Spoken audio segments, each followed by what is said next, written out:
Pawan, for agreeing to do this. Uh, while I think Vidya did steal the thunder with the first statistic around GCCs, but we'll still go ahead and talk about that. Pawan, would you want to quickly share your take on the GCC landscape today and how do you see it evolving? Sure. See, as Soumya spoke about numbers, I think these days all newspapers, LinkedIn is full of GCC's growth and numbers, which is good. Nowhere I am saying, okay, numbers are not good. But what is most important, I have seen a significant change in accountability. I have seen a significant change in ecosystem collaboration and how ecosystem is talking to each other to mature GCC capability together in India. That's amazing. Right, bang on. In fact, so I think with that comes a bit of a ripple effect, right? What we've seen is that more and more organizations in the consulting or the data space have started picking up on a habit of Gen AI washing pretty much everything that they're doing around data. And do you want to maybe elaborate on the importance of value addition beyond the scale spectrum of what mostly GCCs are associated with? Would you want to elaborate on that? Sure. See, as I said, today you talk about not only US, across the globe, managing healthcare claim system, which is one of the most complex systems. It's happening from India. Creating a payment gateways for APEC-based companies which are more in financials, happening from India. Supply chain system, which is of US-based retail company, is completely managed by team sitting in India. Though we are a little away from the domain, nitty-gritties are very different. Supply chain in India or retail chain in India is a little different than retail chains in US. But still managing that software, managing that technology platform from India is something which we have done beautifully. And it is growing day by day. And to your second point on washing everything with AI, is a good and bad both. Okay. What's happening? There's too much of hype. Earlier, when technology team or as a technology leader, when I had to adopt, I had to say, okay, we are moving from one platform to another, there used to be a resistance from business. But with Gen AI, it's reverse. Business is saying, okay, when you will get into Gen AI? Oh, this problem can be solved with AI, then this problem can be solved with Gen AI. Yes, lot of problems, lot of use cases. And as Rahul also mentioned, in healthcare, there are tons of use cases which can be solved with Gen AI. But then we need to understand responsible AI and ethical AI play a very, very critical role in some of the industries which are highly regulatory governed, like healthcare and financial. What's happening, even a small claim which get denied using technology, it has a repercussions. There are a lot of active lawsuits which are going on in US where consumers and members are saying we are not getting an optimal solution or services just because companies are using AI. Right. So that is where I think I give a pause there. That responsible AI, guardrails around AI are going to be very important, and not every solution has to be around Gen AI. Yes, entire world is talking about Gen AI, but we need to understand the underlying cost. And then things which can be done with very, very basic data analytics. Why I need to put a Gen AI there? It's a situation which I need to think before implementing Gen AI. Think, okay, this can be solved with Gen AI. In fact, as opposed to becoming a Me Too sort of a setup where, hey, listen, that's a bandwagon, I also want to ride. Yeah. And since an XYZ competition is doing Gen AI, I must as well do it. I think interestingly, most of the experimental use cases that people make the mistake of picking up on, they die an experimental death as well. Yeah. Right? People call it innovation only when an experiment succeeds, and then which is very bite-sized, and then it's implemented to scale.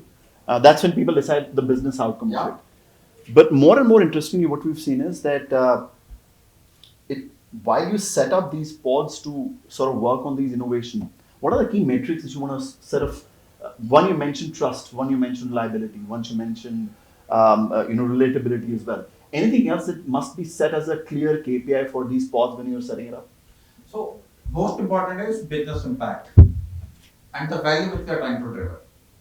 Matrices not necessarily has to be around subjective things. Matrices has to be around the business impact, around business values. What is changing when I'm implementing Gen AI? What is going to change? How my bottom line is getting impacted? How consumers are getting a benefit by using Gen AI, which we are not getting by using platform and application which are not on Gen AI platforms. In fact, this brings me to this lovely anecdote. Back when Pawan and we started, one of the first mandates that Pawan set out for us is you either save a buck for me or you make a buck for me, right? And that's where we started off our relationship with setting up the first sort of data teams that we were, springing off for him back in the day to about 100 odd consultants. But more to that later. You mentioned about business impact. What sort of a message would you want to give out to data teams that are just being sprung off as we speak? What sort of business impact should they keep in mind? Should they be focusing on lighter touch use cases which are more hovering around cost saving, or should they dare to, as they say, experiment and look about how can I earn an extra buck today? What would your recommendation be? So I would declare towards data. Reason being, there are a lot of things which can be done by data. So you don't even need a big database. You can do a lot of good stuff with Excel itself, spreadsheet, our favorite tool. Okay, but then bringing those insights, bringing that analytics is very important in today's world to take any decision. And then just on a lighter note, in business and in larger ecosystem, people feel data team is like a washing machine. You put everything and you see a very clean outcome. Okay, but it's reverse. It's like a lens. Even if a small spot on your shirt will get 10x zoom. It'll magnify it. Okay, and your problem will be much more bigger when you start using data and insights. That is where I would say start using data, but then focus on bringing clean data in your system. Garbage in, garbage out. Absolutely. In fact, this brings us to a lovely point. Back in the day when we started Pawan, it was just about scale. It was just about cost efficiencies. Now, what we notice more and more is that GCCs are becoming a center of strategic control as well. Decision-taking authorities and abilities are coming towards the GCCs as well. Now, to that light, when we compare and contrast business impact, when we compare and contrast, say, listen, GenAI or no GenAI, what would be the beginning steps that you would recommend? That would say that, hey, listen, if that's a bandwagon that I need to go on, these are the prerequisites I need to take care of. You mentioned about companies still running a mass on Excel sheet. I doubt if there is any company that is still not running on Excel sheet in some way or fashion. But what would be that prerequisite that you want to talk about quickly? See, very first is making sure there is a interest about adopting AI in an effective way. When I'm saying effective way, being responsible about leveraging AI. So before we get into AI and Gen AI journey, we should create a guardrails around what's possible, what's not possible, and what we should be doing rather than possible. Everything is possible. What we should be doing using AI and what we should not be doing. I'll give example of healthcare. Okay, all these platforms, ChatGPT, people are just posting information. In a lot of cases, that is the PHI information, which you are not supposed to put on. Absolutely. But then, do we have guardrails around it? Probably no.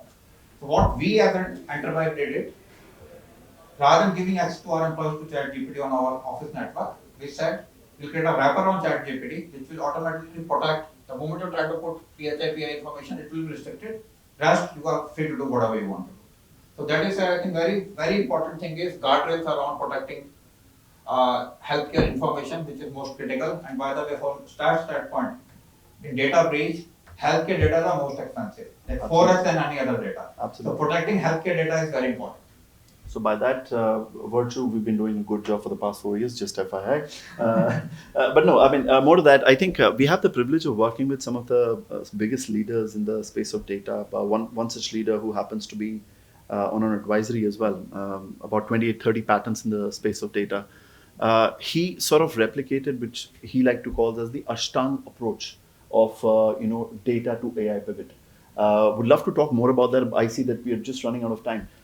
Before we do that, Pawan, closing notes from your side, if you want to quickly do that. Yeah. So again, adoption of Gen AI is very, very important. We all, as techies, we all, as part of this larger ecosystem, must get into adopting Gen AI in our day-to-day life. But then don't try to solve all problems using Gen AI. Absolutely. Thank you so much, Pawan. Appreciate this one.